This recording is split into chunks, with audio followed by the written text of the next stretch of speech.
You never really notice the little things in your backyard until someone tries to take them away from you. That's what happened to me, over a fence I didn't even build. I'm Mark. I've lived in this quiet cul-de-sac for 18 years. My late wife Emily and I bought our home here because it had a big yard where our kids could grow up. And for nearly 2 decades, nothing about that yard changed, especially the fence. The fence was already there when we moved in. A sturdy, weathered 6-foot cedar barrier that kept the street noise out and gave our family some privacy. It was part of the charm of the place. Honestly, I never gave it much thought. After Emily passed away 2 years ago, that backyard became my refuge. I'd spend hours sitting by the fence, drinking my coffee, listening to the wind in the trees. It was one of the few constants I had left. So when I got the letter from the HOA, it felt like a punch in the gut. It was hand-delivered, slipped right into my mailbox, even though they're not technically supposed to do that. Thick paper, bold letters at the top. Notice of violation, unauthorized structure. According to them, my backyard fence was non-compliant with HOA design guidelines and had been installed without proper approval. They were fining me $75 a day until I removed it or submitted an application to rebuild it in compliance. I actually laughed at first. Surely this was some mistake. The fence had been here long before I moved in. But when I called the HOA office, the woman on the phone sounded almost smug. Our records don't show any approval for that fence. If you can't prove it was authorized, you'll need to remove it. I explained that I'd never built it, that it came with the property when I bought the house. Her answer? That's not our problem. I could feel my blood pressure rising. I asked her why it was suddenly a problem now. Nearly 2 decades later. She said someone had reported it. No name, of course, just a concerned neighbor. I didn't need a name. I already knew who it was. 2 weeks earlier, I'd had a tense exchange with my back neighbor, Larry. He'd recently joined the HOA board, and during a barbecue, he complained that my fence blocked part of his view of the greenbelt. I brushed it off at the time, but now, this had his fingerprints all over it. I told the HOA I wasn't paying a cent until they could explain how a fence that's been standing here for almost 20 years suddenly violated their rules. But every day after that, the fines kept stacking up, and then came the letters, one after another. Final notice, intent to lien.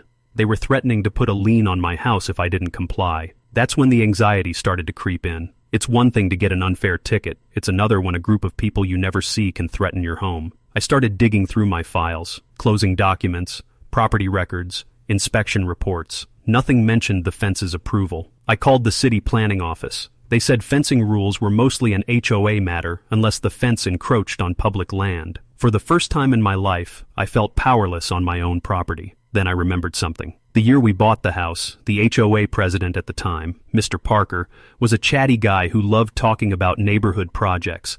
I distinctly remembered him mentioning how, before we moved in, they had replaced several old fences on the street to maintain uniformity. If that was true, then maybe. I called up the HOA again and asked for historical meeting minutes. The woman scoffed, saying I could submit a written request, but that old records probably didn't exist anymore. They underestimated me. I drove straight to the county records archive. If there's one thing I've learned, it's that bureaucracies never throw everything away. I spent hours in that dusty room combing through stacks of scanned documents on an ancient computer system, and then, there it was. A scanned HOA meeting record from April 2004, 3 months before we moved in. The board had unanimously approved the replacement and extension of community perimeter fencing using HOA funds, citing aesthetic improvement and increased property value. The document even listed the contractors they'd hired, and right there, in the contractor's notes, was my address. The fence behind my home had been built and paid for by the HOA itself. My hands were shaking as I printed the document. I had them. But instead of rushing over in a fury, I decided to play this smart. The next HOA board meeting was coming up in a week.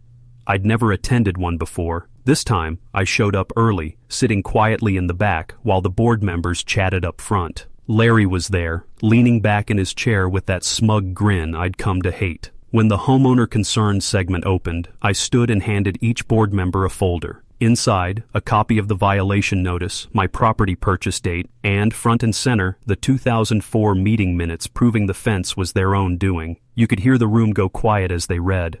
Larry's grin faded. I didn't yell. I didn't accuse. I just said, "You fined me for something you built. You threatened my home over your own project. I expect every fine rescinded in writing by the end of the week." The HOA president stammered something about reviewing the documents, but I could see it in their faces. They knew they'd messed up. When I walked out of that meeting, I knew this wasn't over. They might back off the fines, sure, but after weeks of harassment, I wanted more than just a retraction.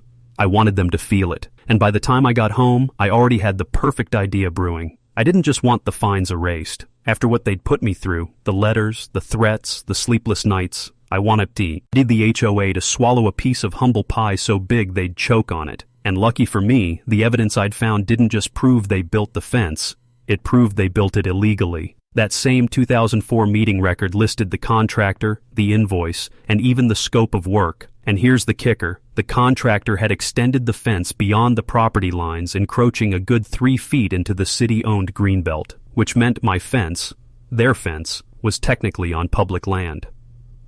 I called the city's code enforcement office. A polite-sounding inspector named Denise answered. I explained the situation, emailed her the documentation, and asked a simple question. If a private homeowners association builds a fence on city property without a permit, what happens? She chuckled. What happens is, they either move it or they pay the city to move it, at their expense. Bingo. I asked if she'd be willing to take a look in person. 2 days later, she was standing in my backyard with a clipboard, measuring tape, and a faint smile. She confirmed everything. The fence extended well past the property line, and no permits had ever been issued. Within a week, the HOA received a formal order from the city. Remove the fence or face daily fines of $250 until it's gone. Now here's the beautiful part. The city's order didn't apply to me. I hadn't built the fence. My property records were clean. The order was addressed directly to the HOA. The very same week they were sending me letters threatening a lien, they got a letter from the city threatening them with one. I can't lie. When I checked my mailbox and saw their violation rescinded notice, I felt a little triumphant, but the cherry on top came at the next HOA meeting. I didn't even have to speak this time. The board was already in meltdown mode. Denise from the city had given them 30 days to remove the fence, and the estimate to hire a contractor was $18,000 HOA funds. And guess who showed up late to that meeting? Larry. He came in muttering something about unfair city regulations and overreach, clearly not realizing he was the one who'd started this entire mess. The HOA president, who had suddenly developed a very polite tone when speaking to me, said they'd be re-evaluating certain enforcement priorities moving forward. Translation, they weren't going to nitpick people's yards anymore.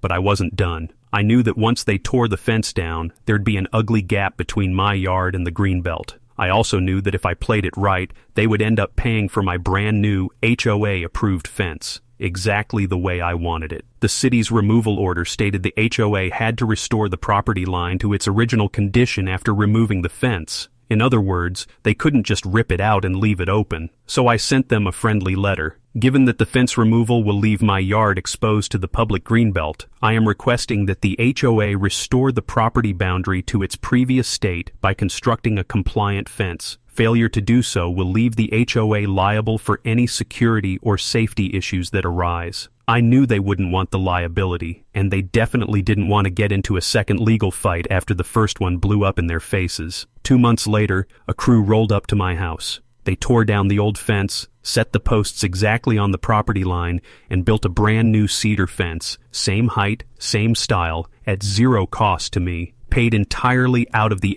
HOA's general fund. Watching them work was, well, it was glorious. The sound of those old boards hitting the ground was better than any music. When it was done, I had a pristine new fence, perfectly legal, approved, and free. The fines against me were gone, and the HOA had bled nearly 20 grand between removal costs at Betalia and construction.